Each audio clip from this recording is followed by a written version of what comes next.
अस्सलाम वालेकुम dear students, आज हम आर्टिकल करेंगे। हमने पार्ट्स ऑफ स्पीच स्टार्ट किए हुए हैं, तो आज हम पहुंचे हैं आर्टिकल पे। इससे प्रीवियस जो वीडियोस हैं देखने के लिए आप चैनल विज़िट करें। वहाँ पे पार्ट्स ऑफ स्पीच के नाम से प्लेलिस्ट बनी हुई है, उसमें तमाम पार्ट्स ऑफ स्पीच जो हैं वो पूरी तफसील के साथ बयान किए हुए हैं। उनको देखें और इसको भी समझें। आज हमारे पास जो पार्ट्स ऑफ स्पीच है ये है article. Article an article is a word use to modify a noun. अब वो कहता है कि नाउन को एक्सप्लेन करने के लिए, नाउन को बयान करने के लिए जो इस्तेमाल किया जाता है उसको आर्टिकल कहते हैं। अब आर्टिकल क्या हो सकता है? Which is a person, place, object और आइडिया। वो कोई शख्स हो सकता है, जगह हो सकती है, कोई चीज़ हो सकती है, या हमारा कोई तसव्वुर हो सकता है। इसकी मॉडिफिकेशन के लिए आर्टिकल का इस्तेमाल किया जाता है। बाज़ जो ग्रामरदान हैं वो आर्टिकल को पार्ट्स ऑफ स्पीच में शामिल नहीं करते। वो कहते हैं कि ये एक एडजेक्टिव है। Technically an article is an adjective which is any word that modifies a noun. जो खसूसियात एडजेक्टिव में हैं वही आर्टिकल में हैं। इसलिए कुछ ग्रामरदान ऐसे हैं जो इसको बतौर पार्ट्स ऑफ स्पीच नहीं लेते, इसको बतौर एडजेक्टिव लेते हैं। तो दो तरह के आर्टिकल्स हैं, एक डेफिनेट आर्टिकल, दूसरा है इनडेफिनेट आर्टिकल। डेफिनेट आर्टिकल जो होता है उसको कहते हैं the. It refers directly to a specific noun और ग्रुप्स ऑफ नाउन्स। द किसके लिए इस्तेमाल होता है? खास शख्स के लिए, जगहों के लिए या ग्रुप्स के लिए। The definite article is used before a noun to indicate that the identity of the noun is known to the reader। ये उस वक्त भी इस्तेमाल किया जाता है जब जो पढ़ने वाला है, रीडर है, उसको जिसके मतलब बात कर रहे हैं उसकी पहचान हो, उसकी आइडेंटिटी जानता हो। मसलन the doctor was not at home. जिसके मतलब जिस डॉक्टर को वो जानता है वो घर पर नहीं है। He has returned the book. जो बुक उसने पारो की थी, ली थी, वो वापस की है। यानी ये डॉक्टर और बुक यहाँ पे वो ख़ास चीज़ें हो गई जिनके मतलब वो जानता है। इसको आगे मज़ीद पढ़ते हैं। इससे पहले करते हैं इनडेफिनेट आर्टिकल को थोड़ा सा देख लेते हैं। इनडेफिनेट आर्टिकल्स जो हैं वो ए और एन होते हैं। दा जो होता है वो चीज़ों में खसूसियत पैदा करने के लिए इस्तेमाल किया जाता है, और ए और एन जो दोनों आर्टिकल हैं इनको चीज़ों में अमूमियत पैदा करने के लिए इस्तेमाल किया जाता है। Is use before a noun that is general और when its identity is not known.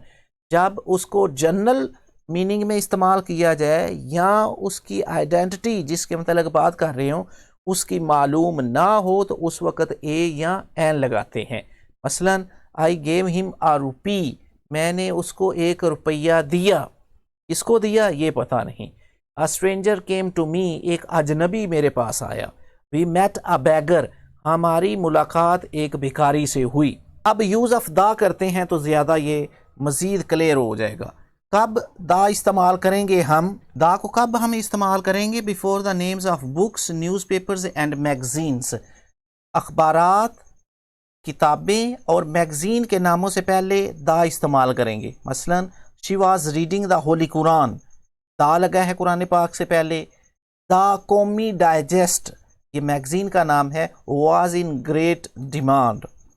Before the names of rivers, seas and mountains. इन चीज़ों से पहले दा लगाएंगे। They were swimming in the Ravi. Our ship was passing through the Arabian sea. Rivers हैं, seas हैं, mountains हैं, इनसे पहले दा लगाएंगे। Before the names of nations, कौमों के नामों से पहले भी दा लगाते हैं। The Muslims are a brave nation. Before the names of directions, जो हमारी सम्मतें हैं इनसे पहले भी हम दा का इस्तेमाल करते हैं। We did go to the north. Before the names of earth, sky, moon, sun and stars, इन चीज़ों के नामों से पहले भी दा का इस्तेमाल करते हैं। मसलन the earth is round. When of comes after any noun, जब किसी नाम के बाद, किसी नाउन के बाद ऑफ लगता है तो उस वक्त भी आप दा का इस्तेमाल करते हो। मसलन the colour of his coat is green. अब जो कलर है उसके बाद आया है ऑफ, तो हम लगाएंगे पीछे दा।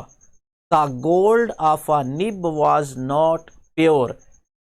अब जो गोल्ड है नाउन है, इसके बाद ऑफ आया है तो हमने गोल्ड से पहले क्या लगाया है, दा लगाया है।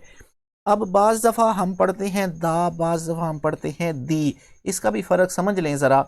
यहाँ देखें ना, ऊपर सेंटेंस लिखा हुआ है, मैंने पढ़ा था द अर्थ इज़ राउंड। नीचे मैंने पढ़ा है the colour of his coat is green. ऊपर मैंने दी पढ़ा है, नीचे मैंने दा पढ़ा है। तो इसका फ़र्क ये है, जब वाउल साउंड से पहले दा आएगा तो उसको आप दी की आवाज़ निकालोगे, लेकिन जब कॉन्सोनेंट साउंड से पहले दा आता है तो उसको हम लगाते हैं दा की आवाज़ से प्रोनाउंस करेंगे। तो ये आगे वाउल साउंड को पढ़ते हैं मज़ीद, वहाँ पे आपको और भी क्लियर हो जाएगा। तो सिर्फ ये ज़हन में रखो, वाउल साउंड से पहले दा आए तो उसे दी पढ़ना है, अगर वाउल साउंड के बगैर दा आए तो उसकी आवाज़ जो है वो दा ही निकालनी है।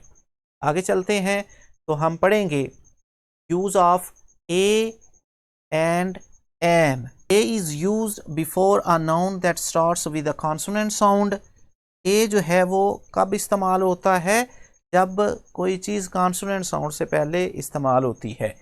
और an is used before a noun that starts with a vowel sound. For example a, o, I, ये सारी vowel sound हैं। मसलन ए की जो एग्जाम्पल है वो देखते हैं, he had a dog when he was a child. Oranges are a good source of vitamin C. A usurper to the throne was imminent. दूसरी तरफ अगर देखें, many employees of the company owned an iPhone. I आया है, इससे पहले an लगेगा।